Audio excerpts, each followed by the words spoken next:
മരുഭൂവിന്റെ ചൂടിൽ വർഷങ്ങളുടെ അധ്വാനത്തിന്റെ കൂലിയുമായി ഉറ്റവരുടെ സുരക്ഷയിലേക്കാണ് ഓരോ പ്രവാസിയും വന്നിറങ്ങുന്നത്. പക്ഷേ വിമാനത്താവളത്തിൽ കസ്റ്റംസിന്റെ സുരക്ഷാ പരിശോധന യാത്രക്കാരന് സുരക്ഷിതമല്ല. എക്സ്റേ പരിശോധന കഴിയുമ്പോഴേക്കും ബാഗിലുള്ള പലതും കാണാതാകും.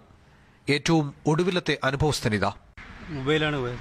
മൊബൈൽ നമ്മൾ തിരിഞ്ഞ് പെട്ടെന്ന് ഞാൻ വിചാരിച്ച് ബാഗിലിട്ടെന്ന് വെച്ച് ബാഗിൽ നോക്കി ബാഗ് കാണുന്നില്ല. അബ്ദുൽ മുത്തലിബിന്റേതടക്കം ഒരു മാസത്തിനിടെ ഇത്തരത്തിലുള്ള 4 പരാതികളാണ് കരിപ്പൂർ പോലീസ് സ്റ്റേഷനിൽ ലഭിച്ചത്. മൊബൈൽ ഫോൺ, വാച്ച്, ആഭരണങ്ങൾ തുടങ്ങിയവയാണ് നഷ്ടമാകുന്നത്. വിമാനത്താവളത്തിലെ എയ്ഡ് പോസ്റ്റിൽ പരാതി കൊടുക്കാൻ സംവിധാനമില്ല. കരിപ്പൂർ പോലീസ് സ്റ്റേഷനിൽ തന്നെ ചെല്ലണം. ഇതുകൊണ്ട് തന്നെ മിക്കവരും പരാതി നൽകാതെ മടങ്ങുകയാണ് പതിവ്. അന്വേഷണത്തിന്റെ ഭാഗമായി ഈ ഭാഗത്തെ CCTV പരിശോധിക്കുമ്പോൾ വ്യക്തമല്ലാത്ത ദൃശ്യമാണ് ലഭിക്കുന്നതെന്ന് പോലീസ് പറയുന്നു. വിമാനത്താവള അധികൃതരുടെ ഭാഗത്തുനിന്ന് വേണ്ടത്ര സഹകരണം ലഭിക്കുന്നില്ലെന്നും പോലീസിന് പരാതിയുണ്ട്. മൊബൈൽ ഫോണും വാച്ചുമെല്ലാം വീട്ടുകാർക്ക് വാഗ്ദാനം ചെയ്തവർ ഇനി കരിപ്പൂരിൽ വിമാനമിറങ്ങരുത്. കാരണം പെട്ടിപ്പൊട്ടിക്കുമ്പോൾ അതെല്ലാം ഉണ്ടായിക്കൊള്ളണമെന്നില്ല.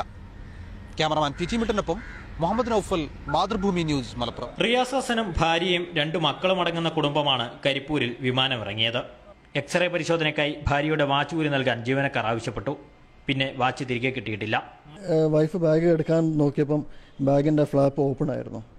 അപ്പോൾ അവളത് ക്ലോസ് ചെയ്തിട്ട് ബാഗ് എടുത്തു. ഞങ്ങൾ മറ്റേ മെയിൻ ബാഗ് എടുക്കാൻ പോയി. അപ്പം മെയിൻ ബാഗിൻ്റെ അവിടെ എത്തി ബാഗ് തുറന്ന് വാച്ച് എടുക്കാൻ വേണ്ടിയിട്ട്. അപ്പോൾ ആ സമയത്ത് വാച്ച് ഇല്ലായിരുന്നു അതിൽ. അപ്പോൾ ആ സമയത്തിൽ ആ ഒരു 2 മിനിറ്റിൽ വാച്ച് എടുത്തു ബാഗിൽ നിന്നും. റിയാസ് ഹസന്റെ പരാതി പ്രകാരം കരിപ്പൂർ പോലീസ് കേസെടുത്തിട്ടുണ്ട്. CCTV പരിശോധിച്ചെങ്കിലും ഫലമുണ്ടായില്ല. എയർപോർട്ടിൽ നിന്ന് ഇറങ്ങുന്നതിന് മുമ്പ് ഞങ്ങൾ എത്തിഹാദ് എയർലൈൻസിലും ഇതിനെപ്പറ്റി പറഞ്ഞ് ആ മാനേജറോട്. അപ്പോൾ ആ മാനേജറും പറഞ്ഞു അവർക്ക് ആ ഏരിയയിലൊന്നും ചെയ്യാൻ പറ്റില്ല. പക്ഷേ അവർക്കും ഇതേമാതിരി പല കംപ്ലയിൻസും സാധനങ്ങൾ മിസ് ചെയ്യുന്ന പല കംപ്ലയിൻസും മുമ്പ് കിട്ടിയിട്ടുണ്ടെന്ന് പറഞ്ഞു. നിരവധി രാജ്യങ്ങളിൽ യാത്ര ചെയ്തിട്ടുള്ള തനിക്ക് ഇത്തരം അനുഭവം ആദ്യമാണെന്ന് റിയാസ് പറയുന്നു. മാതൃഭൂമി ന്യൂസ്, കോഴിക്കോട്.